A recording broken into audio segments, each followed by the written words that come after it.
Welcome to the second episode of Left, Right, and Center. In my first video, I asked some of my friends to give me the feedback like how was I while speaking and what all can I improve. And one of the things one of my friends told me that I should start my video with a smile. With a smile, good enough. But I wondered, should I really smile if I don't feel like? Because when you talk to your friends, when you talk to people, you just focus on what you want to say.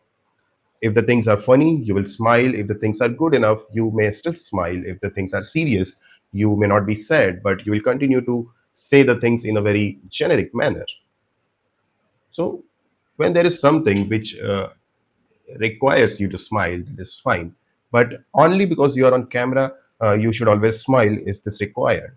Because if I cannot, if I'm not allowed to express my grief, express my sadness on camera, because in the world of social media, no one likes to read about the grief or sadness of anyone else, then why should I even try to show my happiness?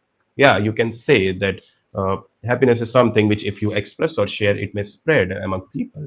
But to the people who will not be there for your, who will not be there in your time of sadness, in the time of your grief, is something sometimes I that stops us to from that stops me sometimes at least from being very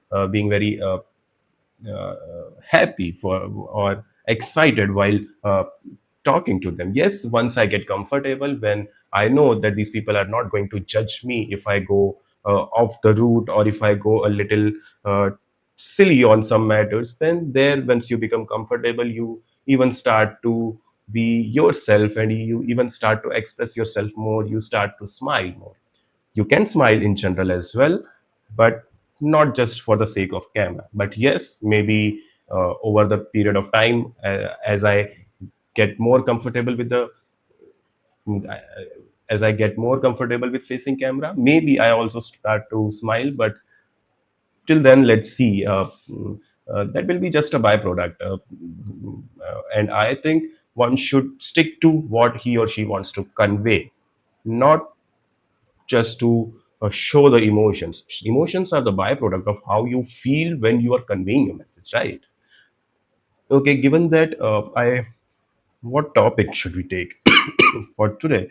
I just saw that the Indian Prime Minister Narendra Modi went on a visit to an island nation called Seychelles. Seychelles is an island country, not just an island but an archipelago, which is there near the uh, coast of Africa and is situated in the Indian Ocean.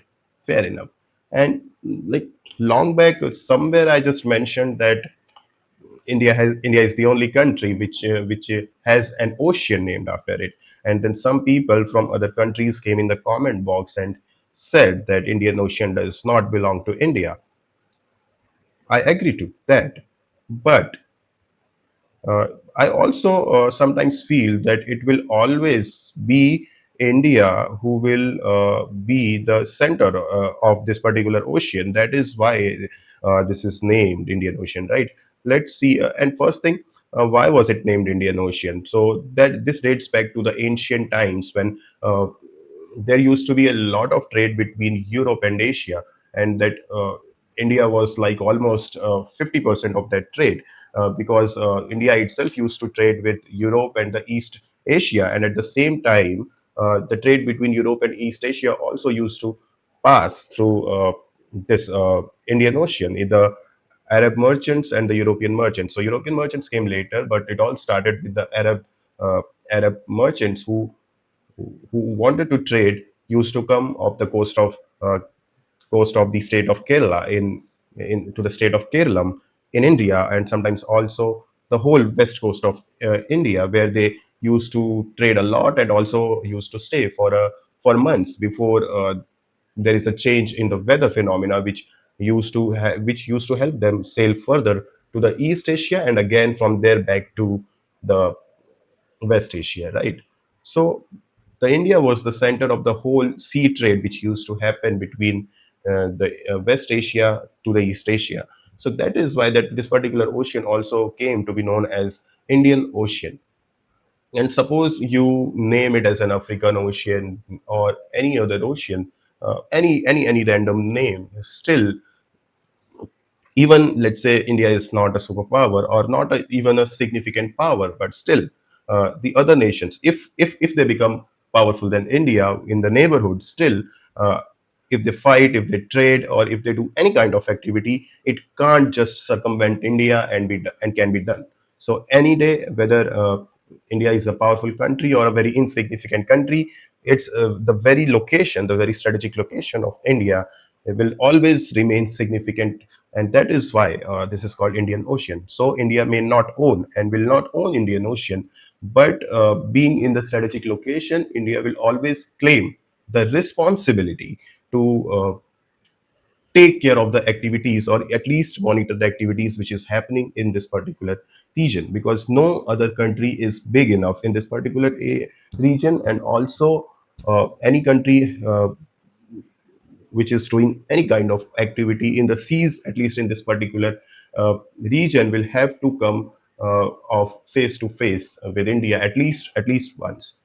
So that was it. And what else we can incorporate for today? So if I take uh, some of the visits, this will lead me maybe to the, yeah, I got one interesting topic, and which is very interesting. So a few weeks back, the United Nations, I believe, they put Pakistan uh, in the category of Middle East, one of the most nonsense things done by UN. It never does anything right. It never does anything significant. What and the things which United Nations is doing these days is all foolish, foolish, foolish. So suppose after a few days, let's say Korea becomes a Muslim country or Islamic country, will you call it a Middle East? Or first is, what is Middle East? Like, I don't personally understand if there is any a particular definition of Middle East. uh, so I read a long back why it is called Middle East is like, if you take the prime meridian which cuts the world into two half, eastern hemisphere and the western hemisphere, then the very eastern hemisphere, which is there, eastern hemisphere, when it starts in Asia, which you, when you move from prime meridian to the east in Asia, those countries are called Middle East. But then every Asian country will be like the east of prime meridian, right? So you can't say that all the countries are Middle East by that logic. So maybe you'll have to put a full stop to what extent beyond prime meridian in eastern hemisphere the countries will be called uh, Middle East, right? If there is no particular extent, you can't go on calling just because like all the countries in the West Asia are right now, let's say, Muslim countries. Just because the next country also becomes a Muslim country, you will start calling it a Middle East. That does not make any sense. So let's say after 2 years, call uh, Kazakhstan Middle East, call Uzbekistan Middle East, call Tibet the Middle East. What nonsense is this? Because there must be some South Asia, right? So after Middle East, you Iran is something which is like the limit of what you can call Middle East, because Iran is a country which is a transition between the Muslim countries and the Indian civilization or the Indian subcontinent. So till Iran, you can call the countries to be Middle East. After Iran, the Indian subcontinent, which is usually called South Asia, and to the north of India, the major five countries are called Central Asia. So let's stick to the idea of Central Asia, South Asia, West Asia, uh, East Asia, and North Asia, and due to geography, maybe Southeast Asia as well. But Middle East, the word itself has zero sense, and I believe it should not even be used when you have a very very specific word called West Asia. So that's it for now. We'll see what we can incorporate in the next video. Maybe you can also comment some of the topics which we can take in the next video. Till then, have a good day, try to read, and take care of yourselves. Bye.